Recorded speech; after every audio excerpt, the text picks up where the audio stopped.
was so close to beating it. Okay, their earrings are on. What's up, everybody? Welcome to Morning Wood. I'm your host, Allie Burns. This is Detroit Lenny. We're here from Picks and Parlays on the Max Wagers Network, brought to you by FanDuel Sportsbook, home of the no sweat first bet. All you got to do is follow the link in the description of this video. Click on that puppy and it'll take you right there.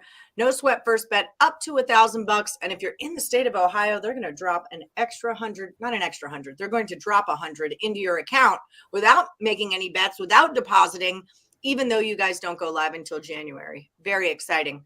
Also, like, subscribe, ring that bell for notifications. We're going to have some Scott Reichel action a little later today. About a half an hour here. He'll be coming on, and he was 2-2 on his primetime prop drop yesterday, so not too bad. We'll take not it. Too bad at all. My kid just showed me this video of this little cat that goes to college, and like his owner it was on TikTok, and his owner went to college, and then when he graduated, he left the cat. But now the cat goes like to all the classes just like he used to with his owner, and he has a little dorm and eats lunch and all that stuff. And then at the end of the video, Escher's like, that cat gets better grades than me. And I'm like, you should think about that. Sit in here and think about that. Yeah, you just sit there. You sit there until you realize what the problem is. Yeah, that's Mandy's new thing. When the kids are arguing, we have, you not to say this easily, but you have just one. We have three that all argue.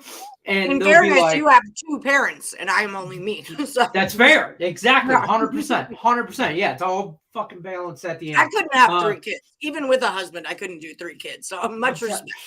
And two that live out of state that sometimes they're more work than the little ones. But what they do is now her thing is when they're arguing, because they're like 10, 12, and 13. Now they hate each other and they love each other and within the same 5 minutes.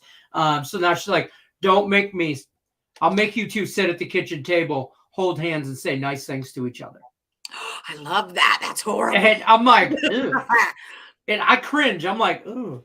And me and Brendan were going back and forth last night after his trunk or treat thing, and we were kind of joking. And I'm like, you didn't get me no candy. You didn't give me no Reese cups, bro. Who goes to trunk or treat doesn't get their dad's Reese cups? What kind of best friend are you? That's what I said. We were like joking. He's like, didn't have any, blah blah blah. And I'm like, no, Brendan, you ate them all on the way home. I know you did. Yeah, you did. I know you did. You have them hidden in your room somewhere. If I find them, you're grounded until you move out. And then he's like, I don't have my hand. So Mandy hit us with that. Hey, you two don't act right. I'll make you sit at the kitchen table, hold hands, and say nice things to each other. And I'm like, we just kind of looked at each other like, too much. You've gone too far. Too far, Lenny. Too far. That's fantastic. What's up, Breaking Vegas? Oh my. So yeah, what a weird freaking football game last night. It was just kind of like, I did not bet it. I said I wasn't going to bet it. My final answer was the Bucks, though.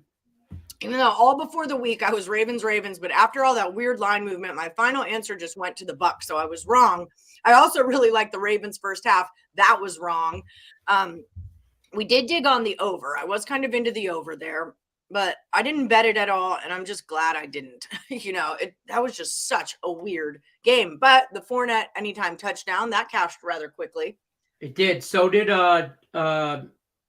Lamar Jackson over longest rush over 17.5 or 18.5. He had a 25-yard rush. So that was a nice little cash for me as well. I'm trying to send you my office bar stuff, and I just changed a pick.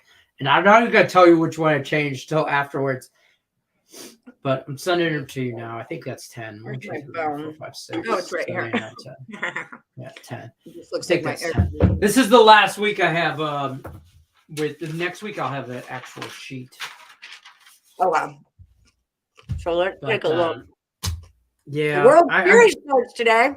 Yes, it does. I don't know if you heard about that. In fact, my handicap 10 plays are going to be both pitchers over strikes. Over strikeouts. I like that. I do. I got both I got both of them. I got Nola over 5.5 and Verlander over 6.5. Verlander over 6.5 is plus 116, and Nola over 5.5 is minus 118. So I'm gonna roll with that. Like, I mean, I'm gonna post it right now. Oh, we got Handicapper last Woody standing news. Oh yeah, they both lost.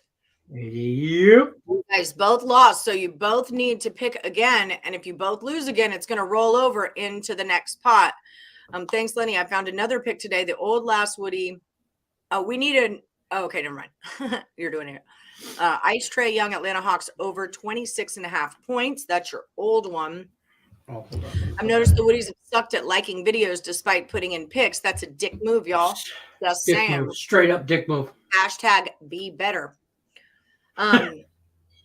So yeah, he's just trying to get on my nice side before what we would like to call what we call in the industry a good old fashioned passionate ass whooping.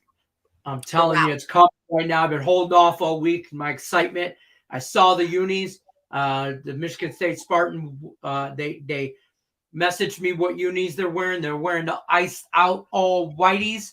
I'm telling you right now, it's like a ghost.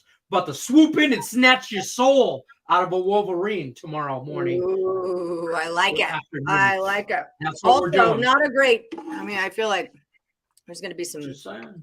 Well, I don't even want to say it. Oh, there's going to be a throwdown. Hello, everyone. Hi, Best Bets.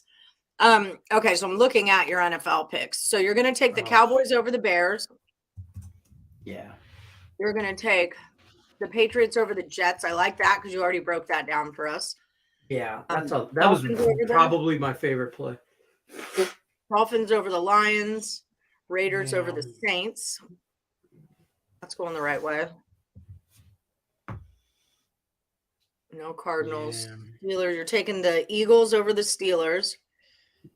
Yeah, you got to lay some. I mean, it's all money line. Yeah, this is all money line bets. And let me tell you guys this too. Lenny is in first place. There's a big office bar contest, the bar that we go to, or that I go to mostly, but Lenny comes to also.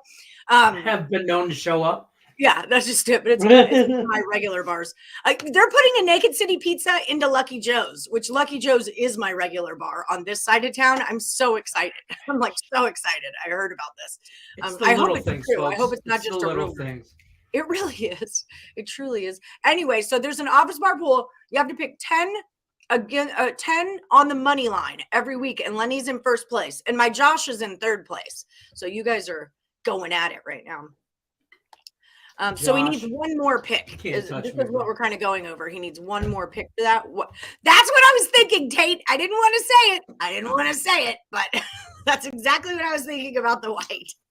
Okay. I see what's happening. The best color to wear if you're gonna shit the bed, just. Well, I mean, here's the thing: if we get blown out, is anybody surprised? No. You have nothing to lose. If we compete in this game, then it's like, oh, it's just a rivalry game. If we win this game, we shock the world. Yeah, including me.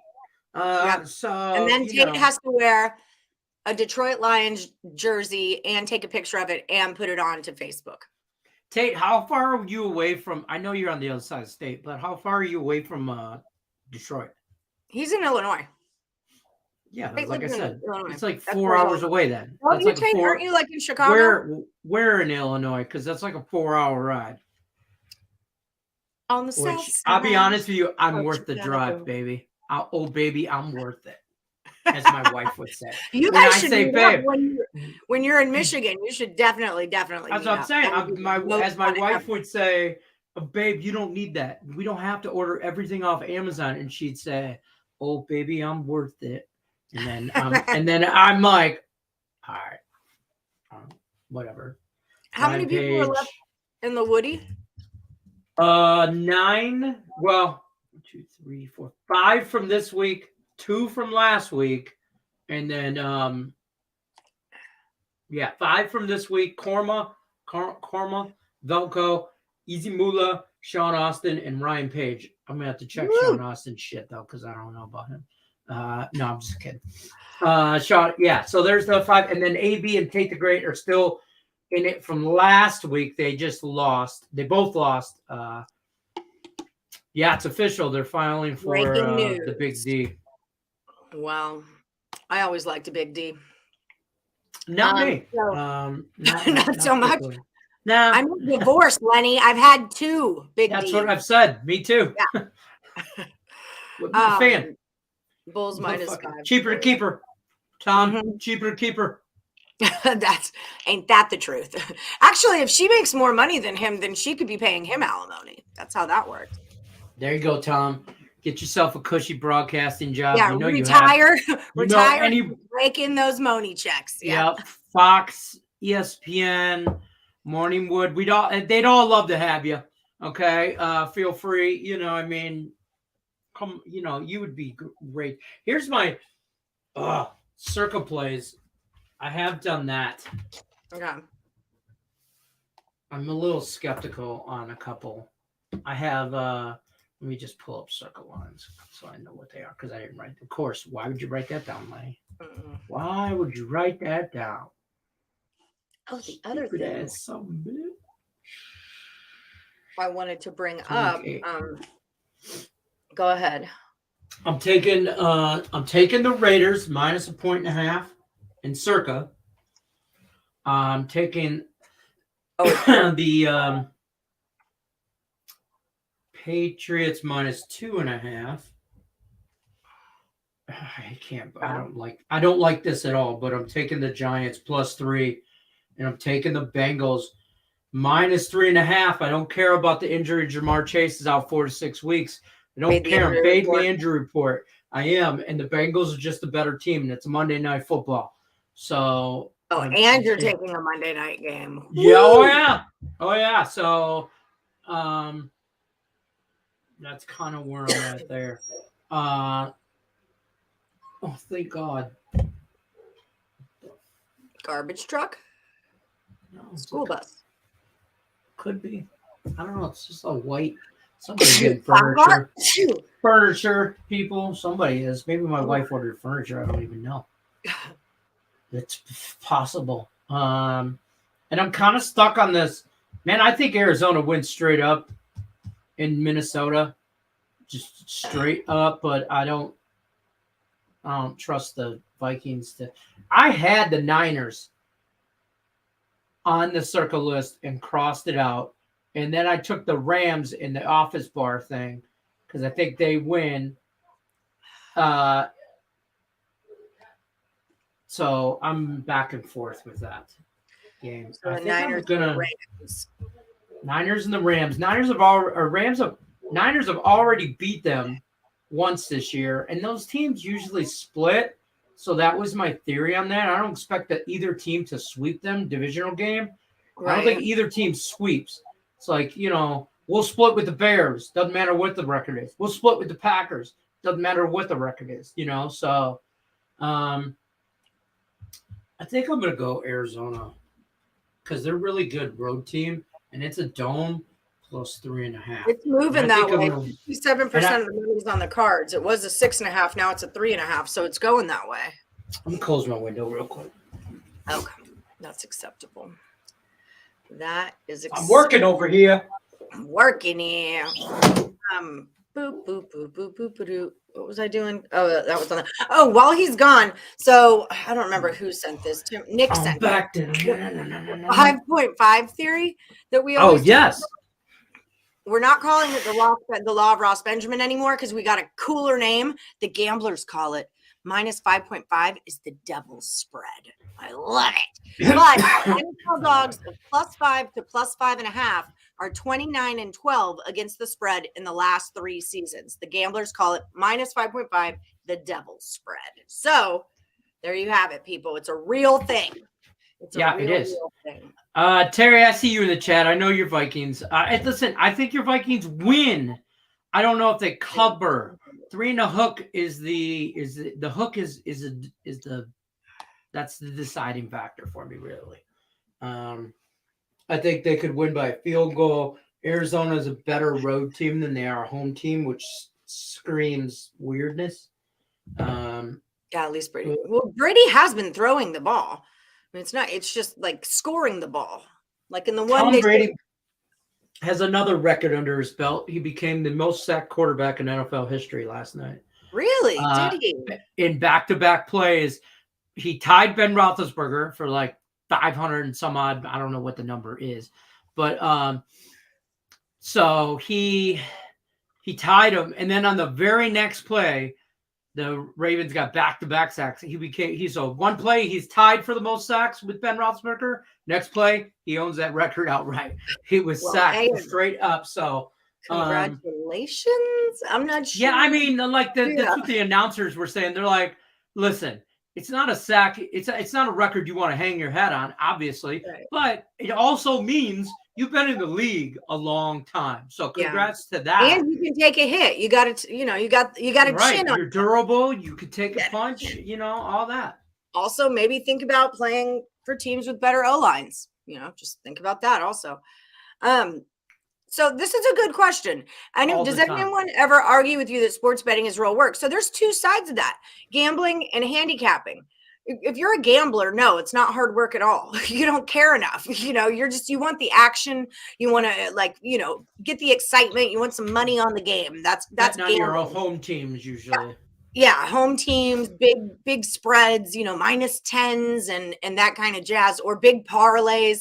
But if you're a handicapper, now that is work. That's a real live job. Josh makes fun of me about this all the time. He's like, well, I have a real job. I have to go to a real. I'm like, what do you think I do all day? And he says it he jokingly. He doesn't mean it mean, but like I at the same time get where he's coming from. Like, I don't gamble for a living. I handicap, and also I'm a host and a budding YouTube sensation. It's hard work, people. It's hard work. So yeah. What about you? What's your side of this, Lenny? I mean, I love when people, they're like, they're always intrigued when they hear what I do for a living, and I'm like, oh, I'm a girl. Well, try being a girl and telling people I bet on sports. Yeah. And they're like, and then they're all like, well, and then I love when they'll ask me like, well, what do you play? What do you have bet tonight? Like, what do you got going on? And then I'll go, this happened to me last weekend, Halloween party, sitting here, and somebody's like, I'm like, I'm watching this game. They're like, hey, can we put music on? And I'm like, after the game. And they're like, well, who really cares about, I forget what it was it a college football game or something? And I'm like, yeah, I'm like, and then my wife gives me the evil eye, and I'm like, all right, I'll watch it on my iPad, and I'll watch it here and put whatever. And I'm like, and they're like, well, how much money do you have? And I'm like, doesn't matter. Look, I'm like, look, I don't like, that's kind of like I was always raised, you don't ask somebody how much money they make. You don't ask a woman her age, stuff like that. Stuff like that. You don't also say, I didn't know you were pregnant, because she might not be. She might be big. She might be big boned, stuff like that. It falls along those lines. What's the biggest cash I've ever had? Like, what's the most money you made? I honestly could not tell you. Like, I know the least amount of money I've made on games. That would be zero. I'm like, I don't even $5,000 on a game one night. I don't remember my biggest cash ever. I don't know why. Maybe I hit for $5,000 on a Super Bowl on a plus money. That's a good one. But that was like years ago. But I don't remember the number. I'll vary when I'm doing this shit. I vary. I might have $100 on a game. I might have $5 on a game.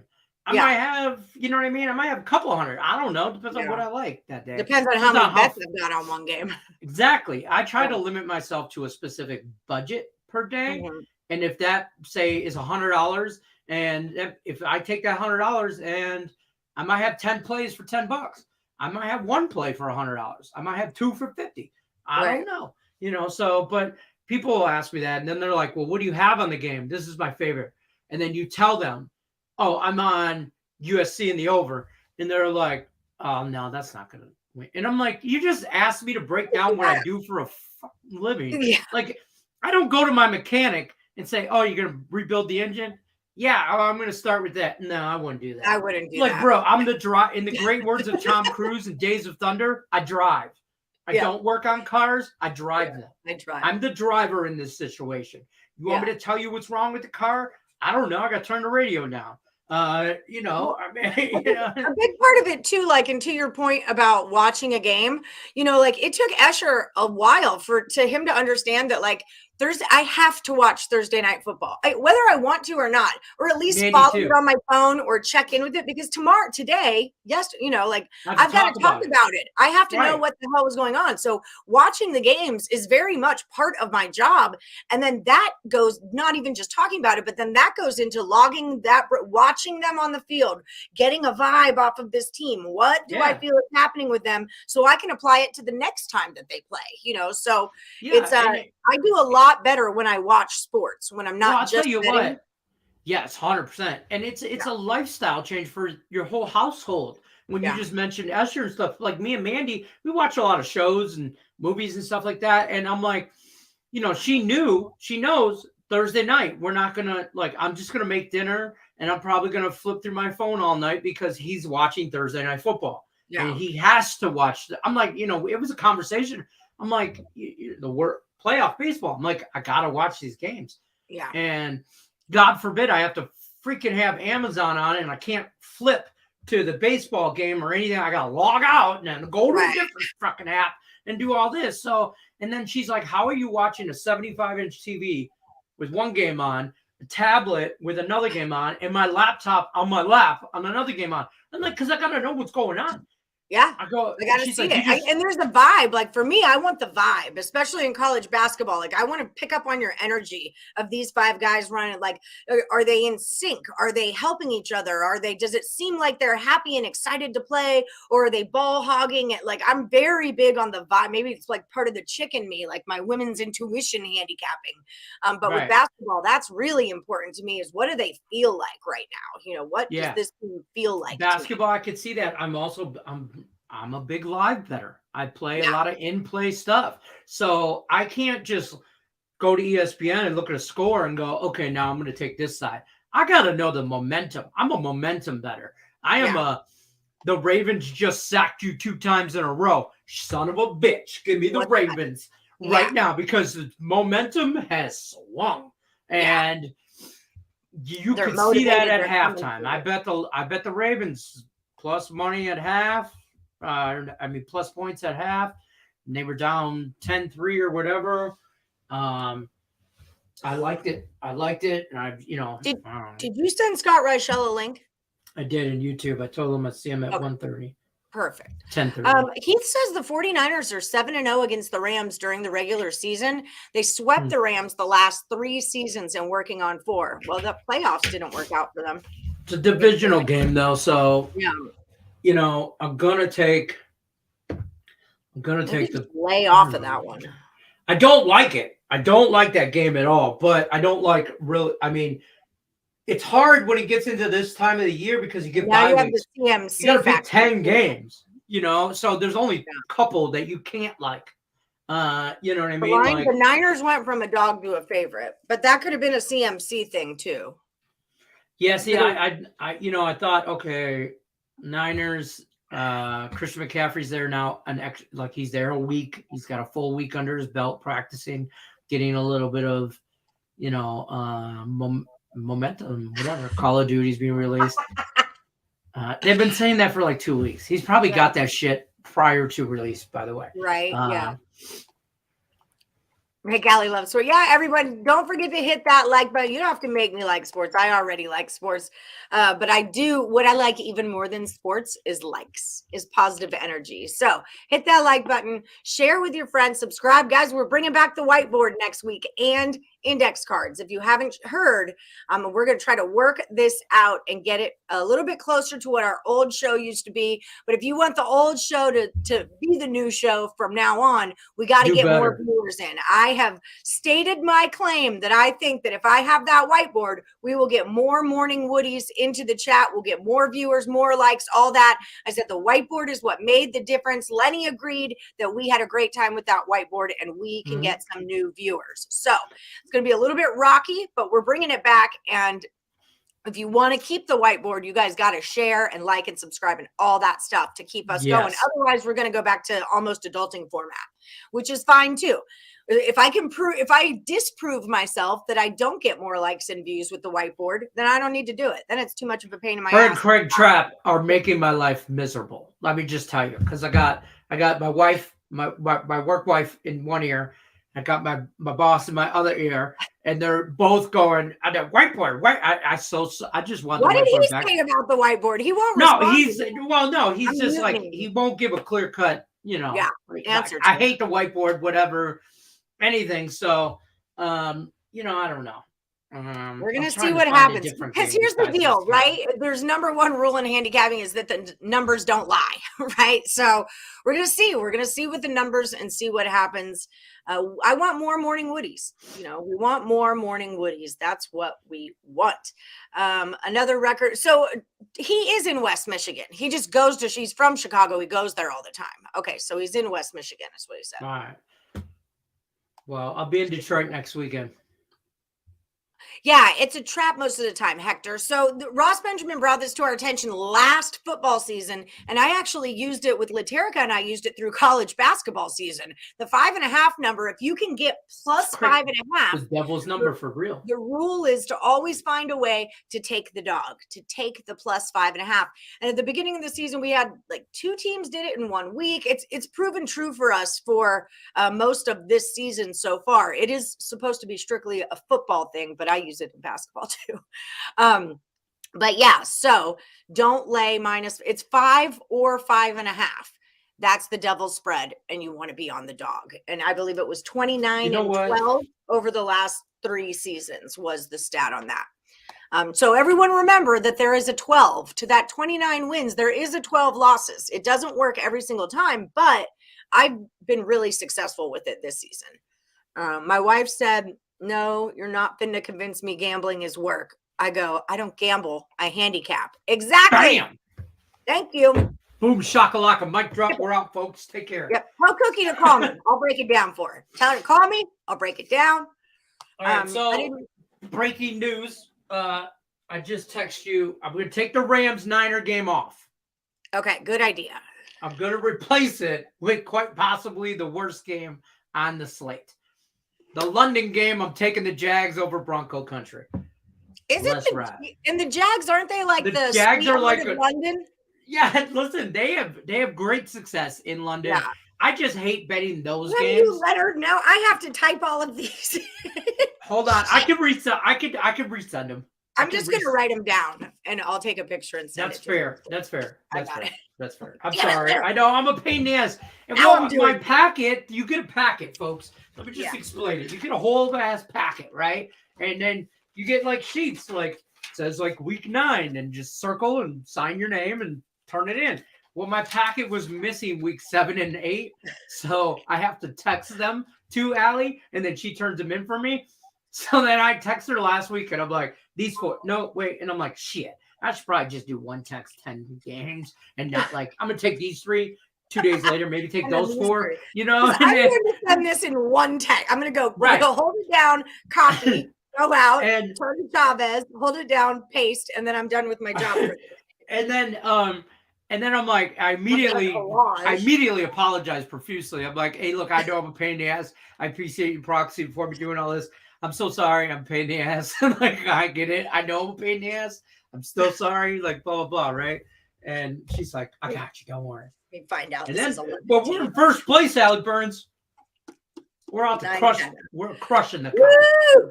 I knew it as soon as I saw that. I didn't think I was in first. I was like, I'm 44 and 26. I'm like, that's not. I didn't realize she'd be in first either. I want to know what Kelly in Vegas does this contest too. I want to know what she's in. Crushing her. You can't come at me like that. I know Josh does not like to lose, so he's going to come for you this week. There's going to be some. There'll be a few shots for sure for me and him at the end of this contest. I keep trying to get him. Shit goes on all year. I mean, we're 70 picks in, right? What week are we on? 8. So we're 70 picks in. Shit, I still got 100 more to go. So there's a lot of football left. I mean, this goes 17 weeks. So Okay, I'm sending you off. Scott Michelle's in the house. Scott Reichel. So JoJo says about handicapping, I didn't know what it was for me at first, but then when I started to pay bills consistently with it, it is what I do now. Even the wife has accepted it. So Scott, the question was, we were talking about the difference between basically gambling and handicapping. How do you take it when you tell people that you bet on sports for a living or you do what we do? Do people think that it's not work kind of thing? Here it is. Slow chat. Slacker. Does anyone ever argue with you that sports betting is real work? That would be my. The term real work throws me off because some people think that it's relatively luck-based, which it partially is. I'm not going to deny that. You still need things to go your way, and other people understand it. But, for example, my own mother doesn't really understand it that well. She's not much of a sports bettor at all. She thinks that it's a lot of luck involved, which, I mean, there's some, but the point is, the way that I would describe the difference between gambling and sports betting professionally is really trying to maximize the edge that you can get in a specific game and trying to take advantage of it throughout a long period of time. And I feel like most... No, it's mine. Sorry, my daughter's calling me. You know, it's that time. Right. Can you answer the phone for Brianna and tell her that I'm working? I know she doesn't think that what I do for a living is that we're having that conversation right now. Go ahead. Sorry, go ahead. I was just going to say, I feel like the main difference between people that bet professionally and people that do it recreationally or even just, gamble for the hell of it is really based on the fact that you're trying to make a steady income with it and you believe that you can find a significant edge by doing a lot of research. And I feel like most people that do it recreationally don't bother with the research or really trying to find an edge of any kind. They just see a game on TV, they want to bet on it. It's effort. That was my answer. I said, no, it's not hard to be a gambler because you're just taking favor. You just want action on the game. You're just, it's recreational, it's fun, and there's nothing wrong with that. If you have an expendable income, you want to pop a, couple hundred or whatever in on the week, then that's cool. That's your deal. You're not really expecting a major return out of it. And if you get one, then frickin' A right. I shared an article from a local news station out here in Las Vegas to the Morning Wood page, and it was listing. It's the 19th month in a row. 19. That's almost 2 years. 19 months in a row that the Las Vegas casinos have shown over $1 billion profit. Profit, not what they took in. Profit. A B, like a billion, like biatch, billion, okay? And it's over $1.25 billion in the month of September. And that's the 19th month in a row. They're not in it. Nobody's giving any money away. Yeah. So it's hard to not a charity. What I do, what I tell people I do is I try to find an edge on games, like to Scott's point. I'm looking for an edge. I'm looking for somewhere to be on that, an angle of some sort. And it's not like, it's not like you're just like, oh, I'm a Lions fan, so here's $100 a week on Lions games. I think the main difference is probably the motivation based on which games we actually pick compared to recreational bettors. Because most people who just bet for the hell of it or gamble, it's on TV. They're gonna watch the thing. They just want to see a game with some extra motivation and potentially to build a bit of a sweat out of it. So they kind of do it for the adrenaline. As for actual professional bettors, we don't care if the game is in Alaska. We don't give a damn. If there's money involved, we're trying to get paid. I feel like the motivation is different. I bet on Russian table tennis. That's what I'm saying. I'm betting on 12-year-olds to hit the ball far. Okay, all he wants to do is hit dingers. Okay, that's all he came here to do. Now I'm betting on that little chubby bastard to hit a dinger. And come on, So and because college basketball season is right on its cusp. I mean, remember, we are not the people that are betting on Duke UNC. We are the people that are betting on Bill and Mare and Austin Peay. Yes, that all rhymed. That should be the opener of this show. No, I'm not saying that recreational bettors can't bet on smaller sports, but if you want to talk about the motivation for why a lot of people do it, it's because it's a high-profile game, usually, and they can watch it in some capacity. Like, they need to actually watch their action take place. I think professionals really don't. I think you do a lot of the research on paper and pen, and you go through the stats, and you feel like you have a good edge on something. The public doesn't really care. You look at a game and say, Patrick Mahomes. I'll lay whatever the hell it takes. I saw that State Farm commercial. Yeah, I saw that State Farm commercial. I have State Farm. Honey, let's put $100 on the guy from State Farm. You know what I mean? Did you see the clip of Russell Wilson with the press conference? How am I supposed to back him getting 5 points? Like, I feel like a lot of it's just based on motivation and really just the effort put in. A lot of people that do it for fun or just do it recreationally don't fully bother to really dive into all the numbers. And I feel like most pros do because you have to. Yeah. Well, and what it really is coming down to is value, right? I mean, that's why we're doing all the research is we're trying to find value. And just like Breaking Vegas says, my brother says he isn't into it, but he'll throw 500 on LSU Bama every year. He's so far behind, he'll never catch up. So that's obviously gambling. You know, part of why we look at the smaller schools and why we look at games that are not as televised or primetime is because there is inherently more value in them. They're going to get less action. The lines aren't quite as sharp. That's exactly what we're looking for is the value of it all. Jojo says like real estate stocks and now sports betting. And right now sports betting is more consistent than anything. There you go. Well, I've said this before and Allie knows because we've talked prior to Morning Wood and all this stuff when I first came on to Picks and Parlays and stuff like that. COVID made me bet more as a income as opposed to a hobby. Because even when I worked a 9 to 5 and I worked every day and, you know, 15 million jobs. I'm going to go kill my child. Excuse me. That's fine. Go kill your child. Well, you know, being 19, summer job, working in a meatpacking company with my cousin. And we had these old football tickets and they were like a sheet of paper that were like a napkin, but they were only like this wide and long, and you just circled the number, and on the back, depending on how many teams, and you just took college or NFL, and you turned that slip in every week. Shit, we were betting on sports for the fun of it. You know, now, you know. You mean the Pick 5 contest? Well, my bookie back then, it was like you could go up to 4. You could go as minimal as 4 teams. You could go as high as like 10 or 12. Oh, so it was a parlay card. It was kind of like a parlay card, yeah. But you had to, you know, it was very similar to parlay card, you know, and you had to turn it in by Thursday, and you know, and you got them on Tuesday, and you know, if you're playing a Thursday night game, you had to turn them in by then, and you know, it was a straight up bookie. I mean, you know, it was Timmy Two Fingers down the street. You know what I'm saying? He held everything, and you know, if you wanted to bet a game, you had to call him.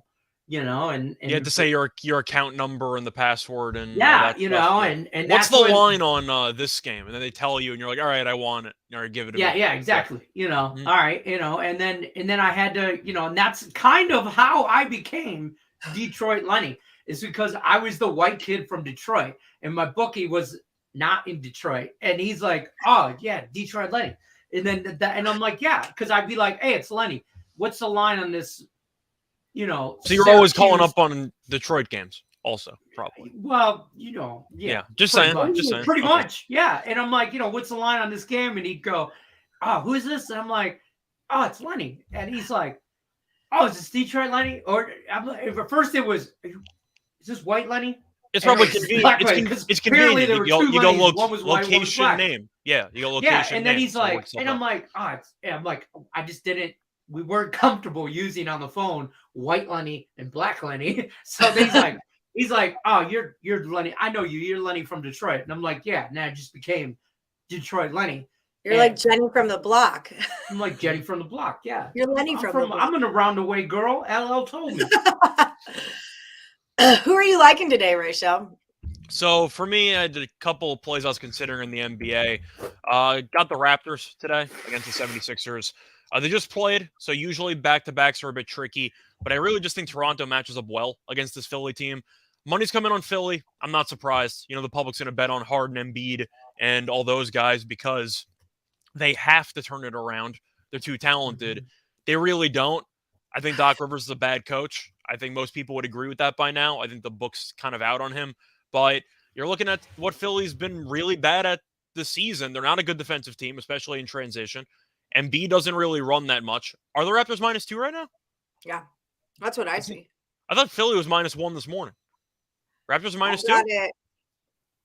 I've got Raptors -2. That's good for me. Let's go. Okay, I saw Philly was -1 this morning. That's why I expected money to come in, but I'm really concerned about Philly's overall roster. Their backup centers are either Montrezl Harrell or Paul Reed. They don't have a backup center. That's the problem. And Embiid, Right. Embiid has back-to-back games with 5 rebounds. 5. Embiid. Like, Embiid's arguably the best center in the league, probably second best. I think Jokic is better. Philly's 28th in rebounding rate with Embiid.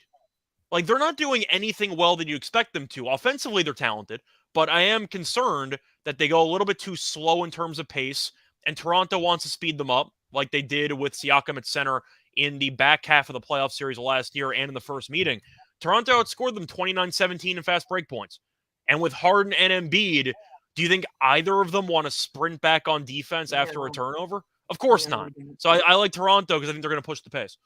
Let me ask you about the Lakers, because I did this free pick with Cam Ross yesterday. And he asking about the Lakers? Okay. Yeah, because he took the Lakers +7. And it's, fading the Lakers is a full-time job. We all know that. But is today the day we take the day off? Because looking over the strength of schedule, they're playing the Timberwolves, right? Minnesota hasn't played anybody. They played Oklahoma City twice. They played San Antonio it's not twice. even that they haven't played anybody, but like in their last 5, they played OKC twice, and I think they played the Spurs twice. Played Spurs twice. They had the Jazz thrown in there as well. Yeah, they actually lost to the Jazz in overtime. They lost to the Jazz in Utah. But Lakers +7 when they played the Warriors, they played the Clippers, they played the Nuggets, they played somebody else. Played the Blazers. The Blazers, yeah. What do you think about and let me look at where this money is going. Also, it was T-Wolves -8.5. It's a 7 now. 57% of the money is on the Lakers. Typically, there's a Laker tax. I don't know how much we still have that. What do you think about the Lakers and the T-Wolves? That's my question. Cam likes the Lakers. Going into the year, I was low in Minnesota because everyone thought they were basically I think that they have talent. I'm just not sold on if Gobert and Towns can actually work together based on spacing. And so far this season, Towns has been an afterthought. He really hasn't done much this season at all. Gobert's had moments. Edwards has been really good. Yeah, I was going to say, I like the Ant-Man. I'm looking at the Lakers, though, and the roster sucks. I don't know what there is to like about this team. LeBron hasn't even been as great as he usually is because he's older. But Anthony Davis gets hurt every game. I saw a stat earlier today. Anthony Davis on jump shots this season is shooting roughly 16% on jump shots. He's fallen off a cliff, and he also can't stay healthy. So I'm looking at the Lakers. Defensively, they're good for some reason. They're a good defensive team. Offensively, they're as bad as like the 9-win Charlotte Bobcats. Like dating back to 2000, they have an offensive rating below 98, which is like one of the worst. There's a Charlotte Bobcat out there somewhere who's like, why you got to bring up old shit? Yeah, what the fuck, man? I'm just saying, you're looking at the offensive rating, it's around like 97. There's been 3 teams since 2000 and change that have had an offensive rating that bad, and one of them was the Hornets, who had the worst record in the history of the sport.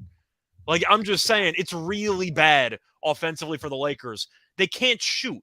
Every game they're shooting like 20% from 3. And you could argue, one game maybe they get hot. Maybe they figure it out. I don't know if Westbrook's going to play. I don't think it matters. The Lakers are not going to blow every game. They'll win something. Right. But the Timberwolves are a young team. Yeah, they're not going 0-82.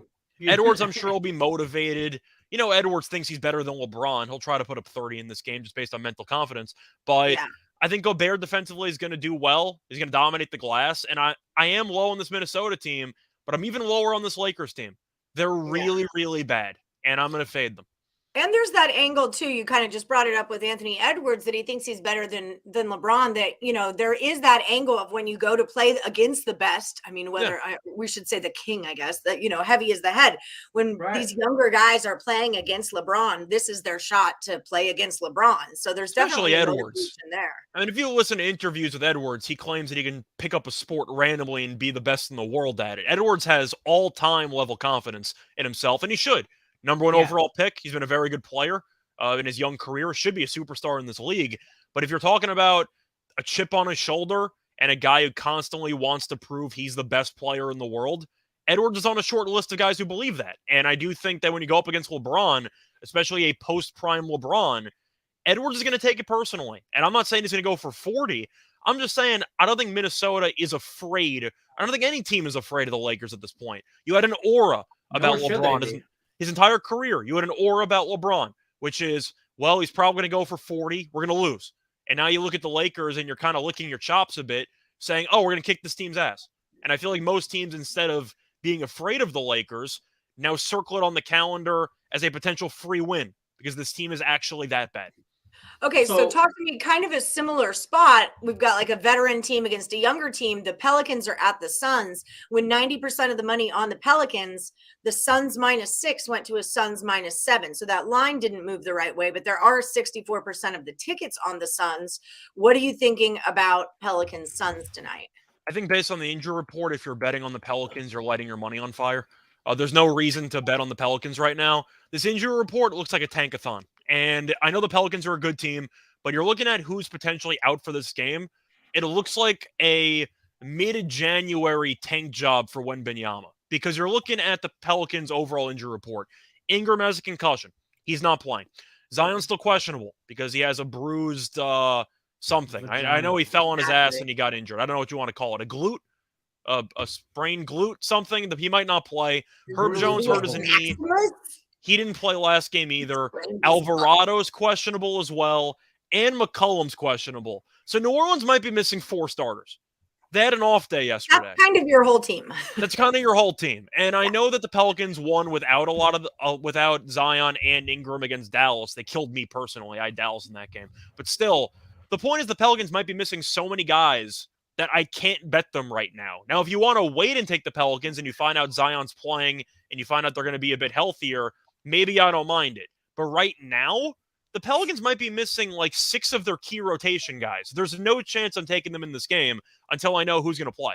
Why is there so much money on them? I wonder then. Like 90% of the money is an F ton of money.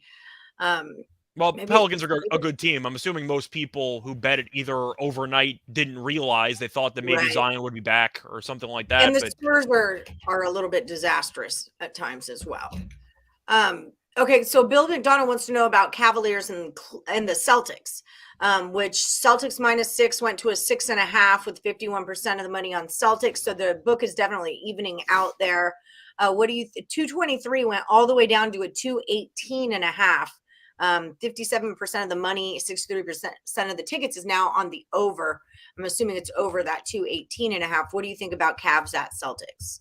Yeah, so he's mentioned the Cavs and the Pelicans. So once again, I lean Suns now. If there's updates on the injury report in favor of New Orleans where they get more guys back, maybe I'll consider. But right now, it's Suns or pass. As for the actual Cavaliers game, I'm going to take the Cavs plus the points here. I just think it's too many. And I think when you're talking about what Boston does well, we saw they wanted to play faster this season against Philly, against Milwaukee. They just want to play faster. And it seems like that's been the real adjustment they've made offensively. And yet you're looking at what Cleveland does. They play a lot slower. Now, Garland's out. I'm not concerned. He hasn't played the last 3 games. And the truth is Mitchell has the ball in his hands the entire time anyway. So it's not like Garland really had a role right now once they got Mitchell. But it's really going to come down to paint defense and rebounding because the Celtics got run out of the building by the Bulls. And the main story in that game was Vucevic. And he had himself a birthday double-double where he had 23 rebounds. I know Vucevic is a good player. 23 rebounds is crazy. And they're missing Robert Williams. They have Al Horford as the center now. You have to deal with Jared Allen and Evan Mobley, probably the best defensive front court in the league. Allen can walk into 15 rebounds in any given game he wants to. I think Cleveland's going to kill them on the glass in this game. And if you're going to give me 6.5 with a very good team, we know Mitchell can drop 30 at the drop of a hat. But defensively, they're very good. And rebounding-wise, they're very, very good. I think Cleveland has value here, especially after Boston got killed by a Chicago team because they couldn't rebound the ball. Okay, so we go Cavs on that side. Yeah, I just think it's too many points. I think that spread should be closer to 3.5. Line up. That's what's up. So Pedro has been cashing on Devin Booker over points. He said he's been hitting on the Booker overs. And JoJo said he's been hitting on the Marcus Smart unders. So Booker is a Sun, Smart is a Celtic, if any of you guys want to tail those picks. Right? Booker's a Sun, Smart's a Celtic. That's right. That's all the same? Okay. Same as last year? Okay, good. I was going to correct you if you were wrong, but you weren't wrong. Yeah. I kept my mouth shut. I'm proud of myself for remembering things. This is why it does help to grade like these things. Those two I did already know, but on the off chance that they got traded, It does help. I don't know about it. We said that Zion is injured at a rate of every 2 games he plays. You guys know I get heated over this Zion thing. And this goes back to Duke, the whole shoe thing. Do you think injuries is conditioning issue when one guy's always injured? I think it's a huge waste of money. I don't think he should have been a number 1 draft pick. I brought this up over and over, and everyone's like, just wait. It's been 3 years. You could have had Ja Morant. You could have had RJ Barrett in that draft. They went 2 Don't and 3. you dare don't throw RJ and don't throw that name into the mix. At least he plays the I don't freaking give a game. damn. I can't even say I'm roasting a Duke player because Zion's a Duke player, but you're out of your mind if you think Barrett was in the same league as those 2 guys. He was the 3rd draft pick. Yeah, it's great for him. He wasn't close to the first 2 guys. Doesn't change my point. Nonetheless, I would rather have a guy who plays than a guy who doesn't. Even the amount of bench space that Zion takes up, just in full body mass, he takes even up if his name is Ben Simmons. Too much. I'm just saying because he plays. He can't. I shared something on Twitter last night. He had a little give and go with Durant or whatever. And he airballed the layup. Yeah, and he airballed the layup. And somebody I saw on Twitter from Detroit Sports that I follow, and he was like, is this like some kind of like Michael Jordan? Did the aliens come down and steal his powers and from Space Jam? Like in Space Jam, has anybody checked Ben Simmons to see if the aliens have taken his powers? I'm just going to say, if aliens are stealing his powers, then a lot of the big name guys weren't available. That's all I'm saying. If they were trying to steal Ben Simmons' powers of all people. I guess. I'm just saying that guy, like, Ben, I'm not piling on. RJ, I'm looking at his stats. 28 minutes, 18 points against the Pistons, 3 rebounds, 4 assists. Against the Magic, 38 minutes, 20 points. Didn't he go 4 for 20 against like Memphis in the first game of the season? I know they just paid him. I don't think Barrett's a bad player. I just think he's a guy you're not going to build your franchise around. And I'm not saying Zion can stay healthy for long enough. But when Zion is healthy, big if, he's a top 20 player in the league. I will never say that about RJ Barrett. I'm not sure Barrett's even a top 40 player in the league. I'm just saying, coming out of college, I'm not into spending so much money on maybes. I'm just not into that. That's fair. I thought going into the draft, Zion and Morant, if they would stay healthy, were guaranteed Hall of Famers. Just a no-brainer. Who was the big guy, the bust for Philly? Wasn't it Philly? The big guy, and he hurt his foot. You got about Jaleel Okafor? Sam Bowie? Who are you talking about? Sam Bowie was Portland.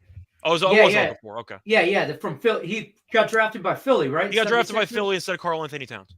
Yeah, Towns was drafted first, though, so they didn't have a choice, but still. He was another one, like, another guy. Didn't he also go to Duke? Wasn't Okafor? Yeah, he went to Duke. He was on the Duke team that lost to Lehigh in the first round. F you, Scott Reich. I'm done. Right now. It's over. I don't need either one of them. I don't need either one of their asses bringing up old stuff like that. Jeez. I'm just saying. I'm just saying, if you want to talk about that team. Like whatever the opposite of a safe word is, Lehigh is that for me. Just saying. He was on that team. So, my safe word in college basketball is Okafor. I'm just going to point this out, though, for Zion. He's been healthy for 1 year. In 2020 to 2021, he played 61 games out of 82, okay? In that season, he averaged 27 points per game on 61.1% shooting. Like, he's easily a top 20 player in the league when he's healthy. Like, it's not even a discussion. He's basically Barkley when he's healthy. He's never healthy. So if you want to make an argument about who should have been number 1, it's Ja. And Ja's gotten hurt too. But based on what we've seen so far, Ja should have been the first pick. Even now, I'm not taking Barrett over Zion. I don't give a damn. I don't think Barrett's that good of a player. I think Barrett's a decent player. If you're going to win a title, what is Barrett? Your 3rd best player? Your 4th best player? Probably. That escalated quick. I know, right? I didn't know. Is that fair, though? I didn't know. I'd ask you that. Yeah, it's fair.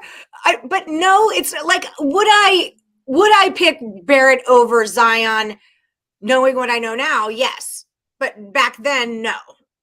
So I get what Back you're then, saying. it was I would've taken guaranteed Ja first Zion and job. Zion But- second. Yeah. But would we say, is it fair to say that we think Barrett has basically ceiling? He's hit his ceiling of what he's going to be. I mean, As we an could have NBA said that player. about Al Horford, and then last year happened. You know, Well, I'm just saying that, but Zion has yet to hit his ceiling, even with all the but injuries. that's the thing about injuries. You don't get you don't get injured and then come back better, and then get injured again and come back better and injured again. Like injuries stack up, I feel like, and wear your body down. I don't know. Depends. I mean, I think Curry. he's injured so he can get out of New Orleans eventually. I mean, you look at injuries; they're definitely not going to get better over time. But you have a couple of exceptions. Curry got injured all the time his first couple of years. Then he had a couple of what do you have? Stem cells procedures on his ankles with stem cells, I Yep. think.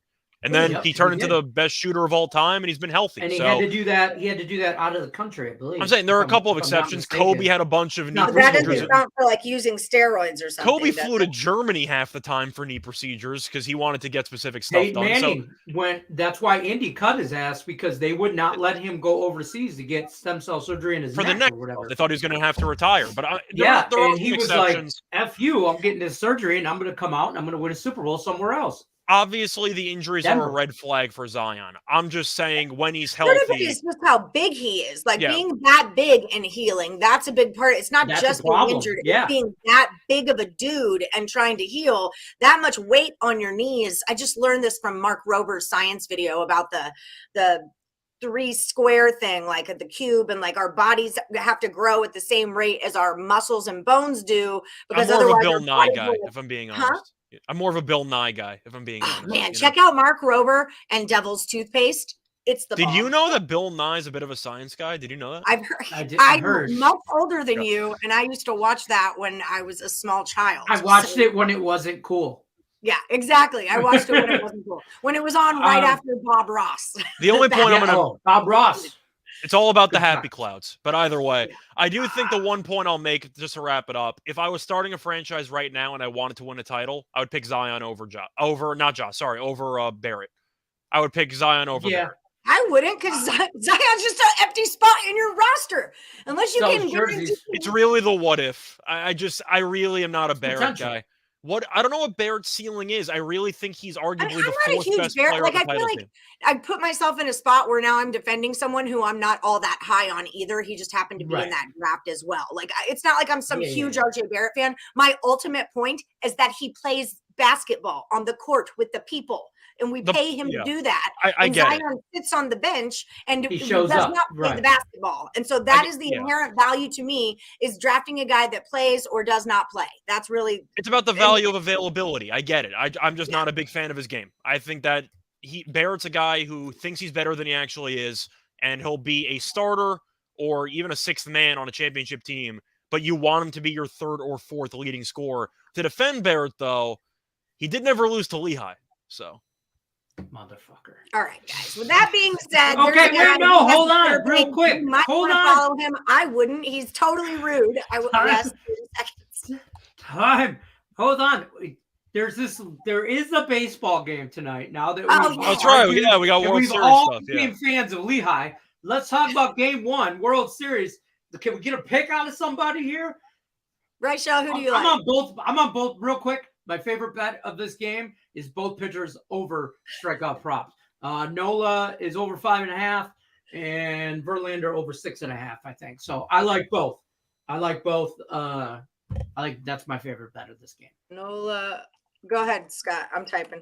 So I think this one's tricky because Verlander, despite being one of the best pitchers of his generation, has never won a World Series game.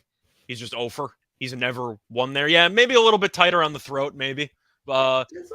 Can't tell. Maybe some acid reflux. Maybe he's choking. I don't know. But either way, I do think Houston's going to win the series. I think they'll win in 5. I just think they're a much better team. I think if you're talking about the overall pitcher for Philly, they have a nice 1-2 punch. The problem is, I think they picked the wrong guy. I think Wheeler should be starting game 1. I wondered about that too. I kind of would have started Wheeler against Verlander and then saved Nola for game 2. That was. I just think that Wheeler's was- a better pitcher than Nola. It's really how I break it down. And in the playoffs too, he's been better. Nola got shelled against the Padres his last time out. I'm kind of leaning to the over, maybe for a team total for Houston. Nola really got shelled in that Padres game. and I'm not sure if he's going to go distance or not. And the issue you run in with Philly, if your starters can't give you length, you hate the bullpen anyway. Do you really want the bullpen to go 4 innings in there? Probably not. No. I think Verlander is probably going to end up pitching decently tonight. Maybe 5-6 innings, 3 runs. I think Nola could have problems. But if you're asking my thoughts on the game, I guess I'm leaning Houston because I only have Houston losing 1 game in the series. Right. I just think Houston's a much better team.